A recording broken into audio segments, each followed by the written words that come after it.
அன்பு நேயர்களுக்கு இனிய வணக்கம். துலாம் ராசிக்கார நேயர்களுக்கு நம்ம இன்னைக்கு வீடியோ பதிவுக்கு முழுமையாக போகிறதுக்கு முன்னாடி முருகரை மனதார வணங்கிட்டு வீடியோ பதிவுக்குள்ளே போகலாங்க. ஓ முருகா போற்றி, ஓ முருகா போற்றி, ஓ முருகா போற்றி, எனக்காக்கும் முருகனையே போற்றி. நல்லதே நடக்கும், நல்லது மட்டும்தான் நடக்கும். துலாம் ராசிக்காரங்க எந்த சூழலிலும் சமநிலையை பேணுவாங்க. சண்டை பிரச்சனை வந்தாலும் நிதானமாக சமாளிக்கக்கூடியவங்களா நம்மளோட துலாம் ராசிக்காரங்க இருக்காங்க.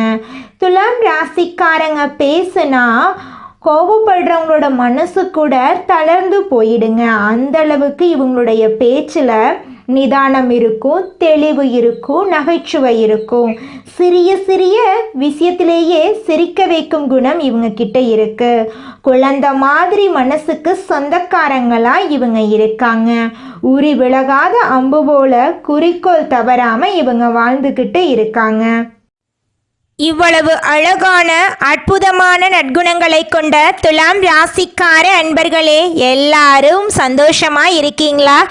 ஏங்கம்மா நீங்க வேற எங்க வாழ்க்கையில இருக்கக்கூடிய பிரச்சனைகளை பார்த்தா கண்ணீர் வடிக்கக்கூட நேரம் இல்லாம நாங்களே சுத்திக்கிட்டு இருக்கோம். நாங்க எங்கம்மா சிரிச்சுக்கிட்டு சந்தோஷமா இருக்கோம் அப்படின்னு உங்க மனசுல நினைக்கிறது புரியுதுங்க துலாம் ராசிக்காரர்களே.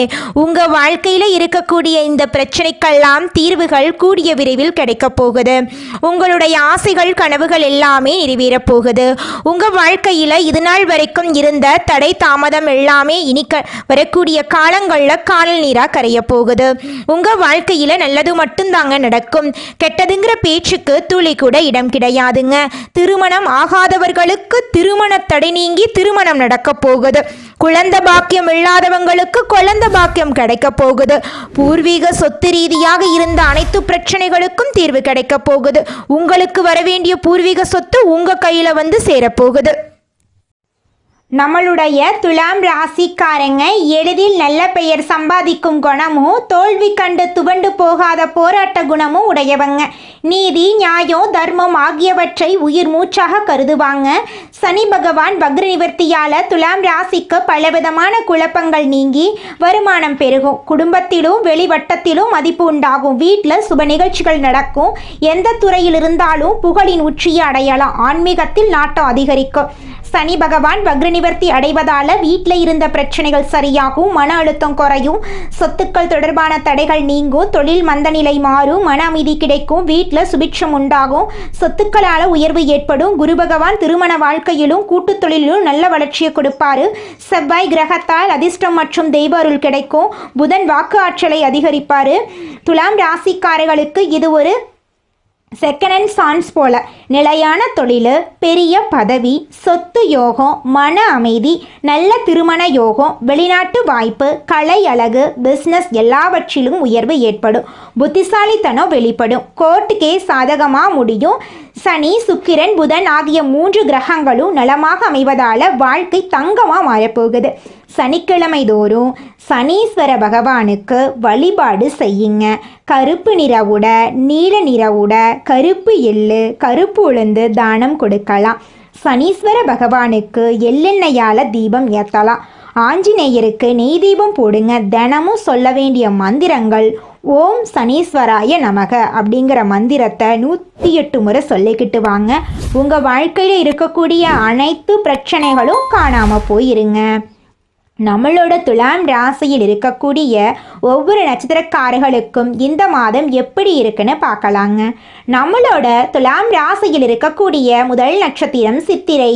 உங்களுக்கு இந்த மாதம் எப்படி இருக்குன்னு பார்க்கலாங்க. சித்திரை நட்சத்திரக்காரர்களுக்கு நெருக்கடிகள் விலகப் போகுது. நினைத்தது நடக்கப் போகுது. பகைவர்களை வீழ்த்தும் வலிமை கிடைக்கப் போகுது. பணவரவு அதிகமாக போகுது. குடும்பத்தில் இருந்த பிரச்சனைகள் சரியாக போகுது. பிள்ளைகளால் இருந்த சங்கடங்கள் மறைய போகுது. கோர்ட்டு கேஸில் வெற்றி கிடைக்க போகுது. சமுதாயத்தில் அந்தஸ்து உயரப்போகுது. புதிய வீடு கட்டி குடியேற வாய்ப்பு கிடைக்க போகுது. அரசியல்வாதிகளுக்கு செல்வாக்கு உயரப்போகுது. இது நாள் வரைக்கும் உங்களை வேண்டான்னு உதறி தள்ளிட்டு போன சொந்த பந்தங்கள் இனி வரக்கூடிய காலங்களில் உங்களை தேடி வரப்போகிறாங்க. அடுத்ததாக நம்முடைய துலாம் ராசியில் இருக்கக்கூடிய நட்சத்திரம் சுவாதி. உங்களுக்கு இந்த மாதம் எப்படி இருக்குன்னு பார்க்கலாங்க. சுவாதி நட்சத்திரக்காரர்களுக்கு குடும்பத்தில் இருந்த இடையூறுகள், கணவன் மனைவி கருத்து வேறுபாடு, தொழில் சங்கடம், தடைகள், விரோதம், வீண் செலவு, கடன் தொல்லை, பிள்ளைகளால் இருந்த மன வருத்தம், கல்வியில் இருந்த தடைகள் எல்லாமே விலகி ஓடப்போகுது. குலதெய்வ அருள் கிடைக்க போகுது. கோர்ட்டு கேஸில் வெற்றி கிடைக்க போகுது. வியாபாரத்தில் லாபம் கிடைக்க போகுது. செல்வாக்கு உயரப்போகுது.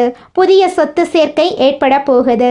இது நாள் வரைக்கும் உங்களை வேண்டான்னு உதறி தள்ளிட்டு போன சொந்த பந்தங்கள் உங்களை தேடி வரப்போகிறாங்க.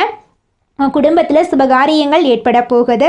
குழந்தை பாக்கியம் இல்லாதவர்களுக்கு குழந்தை பாக்கியம் கிடைக்க போகுதுங்க.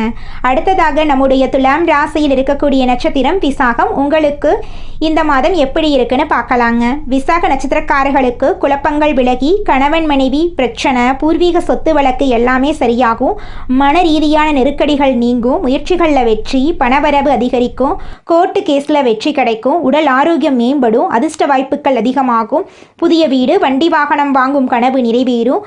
தொழில் வியாபாரத்தில் இருந்த தடைகள் எல்லாமே உடைபட போகுது. உங்கள் வாழ்க்கையை இனி வரக்கூடிய காலங்களில் சொர்க்க வாழ்க்கையாக மாறப்போகுதுங்க. உங்கள் வாழ்க்கையில் இது நாள் வரைக்கும் இருந்த அனைத்து பிரச்சனைகளுக்கும் தீர்வு கிடைக்க போகுது. உங்களுடைய உடல்நிலை ஆரோக்கியமாக இருக்க போகுது. உங்களுடைய மனக்கவலை காணல் நீராக மறைய போகுது. படித்து முடிச்சுட்டு வேலை தேடிட்டு இருக்க இளைஞர்களுக்கு படிப்புக்கும் தகுதிக்கும் ஏற்றால் போல நல்ல வேலையெல்லாம் கிடைக்க போகுதுங்க. குடும்பத்தில் சுபகாரியங்கள் அடுக்கடுக்காக நடக்க போகுதுங்க. துலாம் ராசிக்காரர்கள் எதை செய்தாலும் திட்டமிட்டு செய்யுங்க. யாரையும் கண்மூடித்தனமாக நம்ப வேண்டாம். பண விஷயத்தில் கவனமாக இருங்க. வரக்கூடிய வருமானத்தை உங்களுக்காக பயன்படுத்துங்க. உங்கள் வாழ்க்கை அருமையாக இருக்குங்க. மனிதனா பிறந்த ஒவ்வொருவருக்கும் ஆசை இருக்கதாங்க செய்யும். அந்த ஆசைகளை அடைய நம்ம நினைச்சா மட்டும் பத்தாதுங்க. முழு மனசோட நம்மளுடைய ஆசைகளை அடைவதற்கான வழிய ஒவ்வொரு நாளும் என்ன பண்ணணும்னு யோசிச்சு அதற்கான திட்டங்களை தீட்டி உழைச்சுக்கிட்டே இருக்கணுங்க. உழைச்சா நிச்சயமா நம்மளுடைய ஆசைகள் எல்லாமே நிறைவேறிடுங்க. உங்க வாழ்க்கையில இனி வரக்கூடிய காலங்கள்ல உங்களுடைய அனைத்து ஆசைகளும் நிறைவேற போகுதுங்க. அப்படி ஒவ்வொரு மனிதனுக்கும் இருக்கக்கூடிய பொதுவான ஆசை என்னன்னு பார்த்தீங்கன்னா 16 செல்வங்களையும் அடைந்து வாழணும் அப்படின்னு தான் ஒவ்வொரு மனிதனுடைய ஆசையும் இருக்குதுங்க. பணம் வேணும், பதவி வேணும், புகழ் வேணும், கௌரவம் வேணும் அப்படின்னு தான் ஒவ்வொரு மனிதனும் தினமும் வாழ்ந்துகிட்டு இருக்கான். அதை நோக்கிய பயணத்தை தான் ஒவ்வொரு நாளும் மனிதன் வாழ்ந்துகிட்டு இருக்கான். ஒவ்வொரு நாளையும் ரசிச்சு வாழ்றது கிடையாது. எந்த ஒரு மனிதனும் போராட்டத்துல தாங்க இந்த உலகத்துல ஒவ்வொரு மனிதனும் வாழ்க்கைய வாழ்ந்துட்டு இருக்காங்க. நம்மளுடைய துலாம் ராசிக்காரங்க நல்ல மனது உடையவங்க. மற்றவங்களுக்கு உதவி செய்வதில் சிறந்தவங்க. நீதி மற்றும் நேர்மைக்கு துணை நிற்கக்கூடியவங்க. இவங்க மற்றவர்களால் ஏமாற்றப்பட்டாலும் அதை பெரிதாக எடுத்துக்கொள்ளாமல் பொறுமையுடன் இருப்பாங்க. ஆனால் இவர்களுக்கு வாழ்க்கையில் பல பிரச்சனைகள் வந்து நிம்மதி இல்லாமல் தவிக்கிறாங்க. வருமானம் வந்தாலும் செலவுகள் அதிகமாக இருக்கிறதுனால கடன் சுமை ஏற்படுது. தன்னிடம் இருக்கும் அனைத்தையும் மற்றவங்களுக்கு கொடுத்துட்டு வெறுங்கையுடன் இருக்கும் மனநிலை கொண்டவங்களா இவங்க இருக்காங்க. துலாம் ராசிக்காரங்க நேர்மையாகவும் நீதியாகவும் வாழ்ந்தும் மற்றவர்களால் ஏளனமாக பார்க்கப்படுறாங்க. இவங்க கடினமாக உழைத்தாலும் அதற்கான பலன் கிடைக்கிறதில்ல. மற்றவர்களின் வளர்ச்சிக்காக பாடுபட்டாலும் அவர்களே துரோகம் செய்கிறார்கள். மனசாட்சிக்கு விரோதமாக நடக்காம தெய்வத்துக்கு கட்டுப்பட்டு வாழ்ந்தும் ஏன் இவ்வளவு கஷ்டங்கள் வருது அப்படிங்கிற கேள்வி இவங்க மனசுல ஒவ்வொரு நாளும் ஓடிக்கிட்டு இருக்க கேள்வியா இருக்கு. துலாம் ராசிக்காரங்க நியாயத்தை தேடுபவர்கள், அழகானவர்கள், கலை மற்றும் பேச்சு திறமை உடையவங்க. இவங்க மற்றவங்களுக்கு பாதிப்பு வராத வகையில் தங்கள் திறமைகளை வெளிப்படுத்துவாங்க. மற்றவங்களுக்கு தன்னம்பிக்கை ஊட்டும் வகையில் பேசுவாங்க. ஆனால் இவங்க கஷ்டப்படும் போது யாரும் உதவிக்கு வர்றதில்லை. மனதளவில் போராடி எல்லாவற்றையும் சமாளித்து ஒரு கட்டத்தில் எல்லாவற்றையும் விட்டுட்டு எங்கேயாவது போயிடலாம் அப்படின்னு இவங்க நினைப்பாங்க.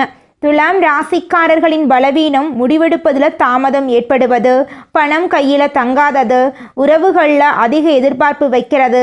இவங்க வாயுபுத்திரன் அனுமனை வழிபட்டால் சனி பாதிப்பு குறையும், பணவரவு அதிகரிக்கும், வீட்டில் அமைதி நிலவும். வெள்ளிக்கிழமைகளில் மகாலட்சுமி அம்மனை வழிபாடு செய்யணுங்க. வாழ்க்கையில் சோதனைகள் நீங்கும். ஆன்மீகத்தில் வளர்ச்சி பெறவும் பரமேஸ்வரனை வழிபாடு செய்யணும். கல்வி மற்றும் வேலையில் வெற்றி பெற முருகனை வழிபாடு செய்யணும். தினமும் காலை சூரிய உதயத்தில் அனுமனை வழிபாடு செய்யணும். அப்படி வழிபாடு செய்கிறதன் மூலமாக உங்கள் வாழ்க்கையில் இருக்கக்கூடிய துன்பங்கள் நீங்கி உங்களுடைய இன்பங்கள் இரட்டிப்பாக நடக்குங்க. நம்மளுடைய துலாம் ராசிக்கு சனி பகவானுடைய பாதிப்பு அதிகமாக இருக்கிறதுனால அனுமனை வழிபடுறது தைரியத்தையும் மன உறுதியையும் கொடுக்குங்க. வெள்ளிக்கிழமைகளில் மகாலட்சுமிக்கு வெள்ளை மலர் மற்றும் பால் பாயாசம் படைத்து வழிபாடு செய்யணுங்க. சனிக்கிழமைகளில் அனுமனுக்கு எண்ணெய் தீபம் ஏற்றி ஏழை எளியவர்களுக்கு உதவி செய்யணுங்க. வியாழக்கிழமைகளில் குரு வழிபாடு செய்யணுங்க. மஞ்சள் மலர் மற்றும் மஞ்சள் ஆடை தானம் கொடுக்கலாங்க. இதனை செய்வதன் மூலமாக உங்க வாழ்க்கையில இருக்கக்கூடிய துன்பங்கள் நீங்கி இன்பங்கள் இரட்டிப்பா உங்களுக்கு கிடைக்குங்க.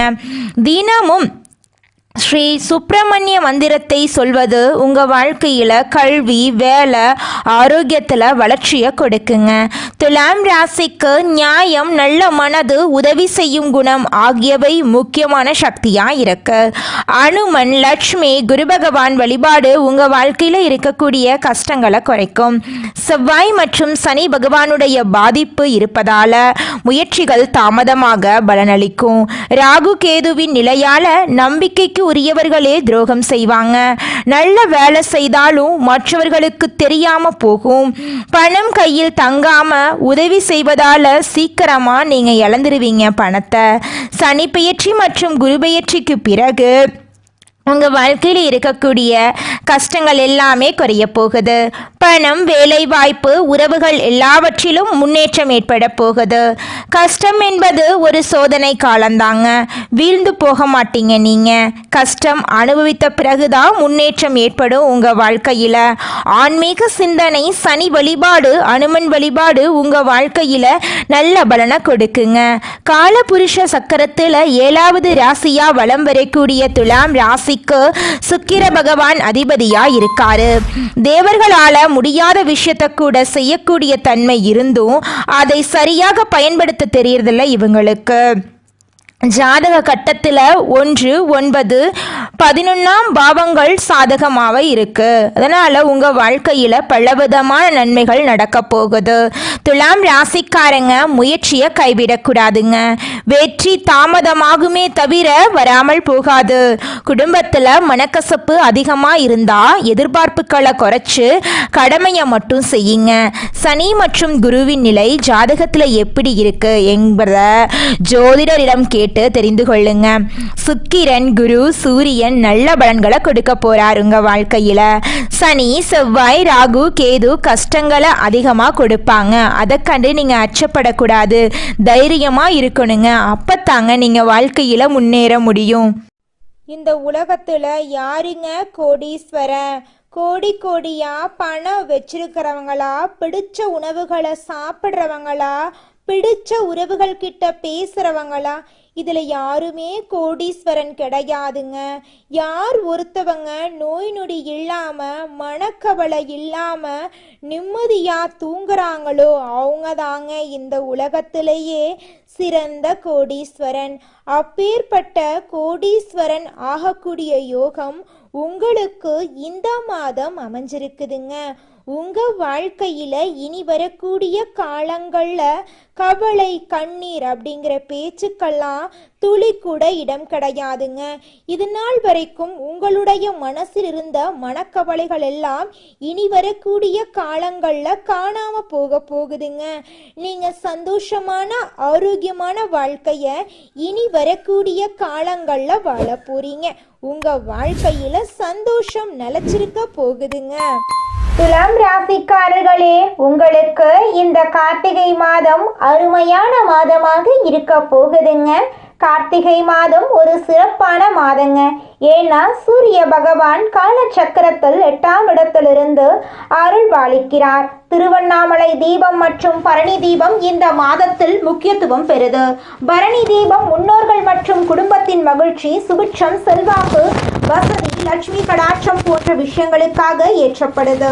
திருவண்ணாமலை தீபத்தை தரிசிப்பது புண்ணிய பாக்கியம், முன்னோர்களின் சாப நிவர்த்திக்கு வழிவகுக்குங்க. துலாம் ராசிக்காரர்கள் மற்றவர்களுக்கு கெடுதல் செய்ய செய்யாமல் முடிந்தவரை எல்லாவற்றையும் விட்டு கொடுத்து வாழ்பவர்கள், குடும்பத்தின் பொறுப்பை முழுமையாக ஏற்றுக்கொள்பவர்கள். ஆனால் அவர்கள் செய்யும் உதவிகள் மதிக்கப்படாமல் போகலாம். அவர்கள் இரக்க குணம் கொண்டவர்கள், கடவுள் மீது அதீத நம்பிக்கை உடையவர்கள், மற்றவர்களுக்கு உதவி செய்யக்கூடியவர்கள், தர்மத்துக்கு கட்டுப்பட்டு வாழ்வதால் கஷ்டப்படுகிறார்கள். கார்த்திகை மாதத்தில் துலாம் ராசிக்காரர்களுக்கு 3 யோகங்கள் இருக்கு. கிரகங்களின் சஞ்சாரம் மற்றும் மாற்றத்தின் காரணமாக நல்ல பலன்கள் கிடைக்கும். கார்த்திகை மாதம் முருகனுக்கு உகந்த மாதம் என்பதால் முருகப்பெருமானை வழிபட வேண்டும். கார்த்திகை மாதத்தில் தினமும் முருகனை நினைக்கலாம். முடியாதவர்கள் செவ்வாய்க்கிழமைகளில் குளித்து முடித்து வீட்டில் தெய்வங்களுக்கு பூஜை செய்து முருகப்பெருமானின் படத்துக்கு முன் விபூதியில் ஓம் நமோ குமாராய நம என்று எழுதவும். அமைதியாக உட்கார்ந்து மனதை ஒருநிலைப்படுத்தி 108 முறை இந்த மந்திரத்தை ஜெபிக்கவும். இப்படி விரதம் இருந்தால் முருகப்பெருமான் ஆனந்தத்தை அள்ளித் தருவார். சூரிய பகவான் துலாம் ராசியிலிருந்து விருச்சிகம் ராசிக்கு மாறுகிறார். புதன் மற்றும் சூரியனின் சேர்க்கை புதிதாக ராஜயோகத்தை உருவாக்குகிறது. அதீத ராஜயோகத்தை உருவாகிறது. குருவினால் சப்தவ யோகம் உருவாகிறது. சூரியனுக்கு 2ஆம் வீட்டில் சுக்கிரன் சஞ்சரிப்பதால் வேசி யோகம் உருவாகிறது. இதனால் துலாம் ராசிக்கு செல்வ செழிப்பு மேலோங்கும். ராசிநாதன் சுக்கிரன் ஆட்சி பெற்று அமர்ந்திருக்கிறார். தனகாரகன் செவ்வாய் பகவான் தைரியத்தையும் வருமானத்தையும் கொடுக்கிறார். கார்த்திகை நட்சத்திரம் கடவுள் வழிபாட்டுக்கு உகந்தது. கார்த்திகை திருநாளில் முருகப்பெருமானுக்கு அபிஷேக ஆராதனைகள் செய்து விரதம் இருந்தால் முத்தான வாழ்க்கை கிடைக்கும். புதாதிய ராஜயோகம், சப்த ராஜயோகம், வேச யோகம் துலாம் ராசிக்கு சாதகமான பலன்களை தரும். சூரியனுடைய வீட்டில் இருந்து 2ஆம் வீட்டில் சுக்கிரன் சஞ்சரிப்பது வேஜ யோகம். இது ஆன்மாவை குறிக்கக்கூடிய சூரியனால் உருவாக்கப்படுகிறது. ஜனன கால ஜாதக கட்டத்தில் சூரியன் இருக்கும் ராசிக்கு அடுத்த ராசியான 2ஆம் வீட்டில் சந்திரன், ராகு, கேது தவிர மற்ற கிரகங்கள் இருப்பதால் இந்த யோகம் பலிக்குங்க. உங்களுடைய ஆசைகளும் கனவுகளும் நிறைவேறும். இந்த யோகம் நிச்சயமா பலிக்கும். இந்த யோகத்தின் பலன் என்னவென்றால் எந்த ஒரு விஷயத்தையும் சரியாக திட்டமிட்டு பணிகளை செய்து வெற்றி பெறலாம். துலாம் ராசிக்கு இந்த மாதம் சாதகமாக இருந்தாலும் முன்கோபம் கூடாது. பொறுமையுடன் நிதானமாக செயல்பட வேண்டும். அனுபவசாலிகளின் பேச்சை கேட்க வேண்டும். வேளையில் அழுத்தம் இருந்தாலும் நிதானமாக செயல்பட்டால் நினைத்த காரியம் கைகூடும். நெகட்டிவான எண்ணங்களை தூக்கி எறிய வேண்டும். வியாபாரத்தில் இருந்த சிக்கல்கள் சரியாகும். குலதெய்வத்தை வழிபட வேண்டும். தினமும் இஷ்ட தெய்வத்தை வழிபட வேண்டும். வீட்டை விட்டு வெளியே போவதற்கு முன் கோவிலுக்கு சென்று பிரார்த்தனை செய்ய வேண்டும். உங்கள் வாழ்க்கையில் இருக்கக்கூடிய அனைத்து பிரச்சனைகளுக்கும் தீர்வுகள் கிடைக்கக்கூடிய மாதமாக இந்த கார்த்திகை மாதம் உங்களுக்கு அமைஞ்சிருக்குதுங்க. துலாம் ராசிக்காரர்கள் எவ்வளவோ கஷ்டங்களை கடந்து வந்திருந்தாலும் இந்த கார்த்திகை மாதம் கஷ்டங்களை கொடுக்காமல் நிறைய வாய்ப்புகளை கொடுத்துள்ளது. இருந்த நெருக்கடிகள் எல்லாம் சரியாகி நினைத்ததெல்லாம் கைகூடி வரும். கடவுளுடைய அனுகிரகம் முழுமையாக உங்களுக்கு கிடைக்க போகுதுங்க. உங்களுடைய வாழ்க்கையே இனி வரக்கூடிய காலங்கள்ல சொர்க்க வாழ்க்கையா மாறப்போகுதுங்க. குலதெய்வம் எங்கேயோ இருக்குது, என்னமோ இருக்குது அப்படிலாம் நீங்கள் நினைக்க வேண்டாங்க. நீங்கள் எங்கிருந்தாலும் ஒரு தீபம் ஏற்றி வச்சு அந்த தீப ஒளியில் தெய்வங்கள் இருக்கிறாங்க அப்படின்னு நினச்சி வழிபாடு செய்யுங்க. குலதெய்வமே தெரியாவிட்டாலும் வீட்டில் தீபம் ஏற்றி வச்சு ஏதாவது ஒரு நல்ல நாளில் குலதெய்வத்தை நினச்சி வழிபாடு செய்யுங்க. குலதெய்வ வழிபாடு குலம் காக்குங்க, குலம் தலைக்கும். முதல்ல குலதெய்வம், அப்புறம் இஷ்டப்பட்ட தெய்வம், அப்புறம் உங்களுக்கு விருப்பப்பட்ட தெய்வங்க. எந்த கோயிலுக்கு போனாலும் என்ன பண்ணாலும் ஏற்றமில்லை அப்படின்னு நீங்க சொல்லுவீங்க. தினமும் எந்திரிச்ச உடனே சூரிய பகவானை நமஸ்காரம் பண்ணுங்க. அவங்களுடைய அனுகிரகம் இருந்தா போதும். மற்ற கிரகங்கள் எல்லாம் சாதகமா இல்லைனா கூட பரவாயில்ல, அந்த சூரியனுடைய பிரகாசம் உங்க வாழ்க்கையவே பிரகாசமா மாத்திருங்க. அந்த வெளிச்சம் உங்களை வந்து சேருங்க. உங்க வாழ்க்கையில் இருக்கக்கூடிய கண்ணீரெல்லாம் கரைஞ்சு போயிருங்க. நீங்கள் இந்த நிமிஷம் வரைக்கும் உங்களுக்காக வாழ்க்கையை வாழறதே கிடையாதுங்க. உங்களை சுற்றி இருக்கிறவங்களுக்கு பயந்து தாங்க வாழ்க்கையை வாழ்ந்துக்கிட்டு இருக்கீங்க. நாம் இந்த செயலை செஞ்சால் நம்மளை சுற்றி இருக்கிறவங்க நம்மளை பற்றி தப்பாக நினச்சிருவாங்களோ, இந்த சொன்னால் நம்மளை பற்றி அவங்க தப்பாக நினச்சிருவாங்களோ அப்படின்னு அடுத்தவங்களை கண்டு பயந்து வாழ்க்கையில் எந்த ஒரு செயலையும் செய்யாமல் ஒரே இடத்துல நீங்கள் முன்னேறாமல் நின்றுக்கிட்டு இருக்கீங்க. இனி வரக்கூடிய காலங்களையாவது அதாவது யாரை கண்டும் அச்சப்படாம கடவுளை கண்டு மட்டும் பயந்தா மட்டும் போதுங்க. வேற யாரை கண்டும் நீங்க பயப்பட வேண்டாம். கடவுள் இந்த உலகத்துல உங்களை எதுக்காகங்க படைச்சிருக்காரு? உங்களுக்காக நீங்க வாழணும் அப்படிங்கறக்காக தான் படைச்சிருக்காரு. உறவுகளுக்காகவும் நண்பர்களுக்காகவும் உங்களுடைய வாழ்க்கையை நீங்க தியாகம் பண்றது நியாயம் கிடையாதுங்க. உங்களுக்காக உங்க வாழ்க்கையை வாழ கத்துக்கோங்க. வாழ்ற வாழ்க்கை ஒரு முறை தாங்க. அந்த வாழ்க்கையை உங்களுக்காக வாழ கத்துக்கோங்க. நல்லதே நடக்கும், நல்லது மட்டும்தான் நடக்கும். நன்றி, வணக்கம்.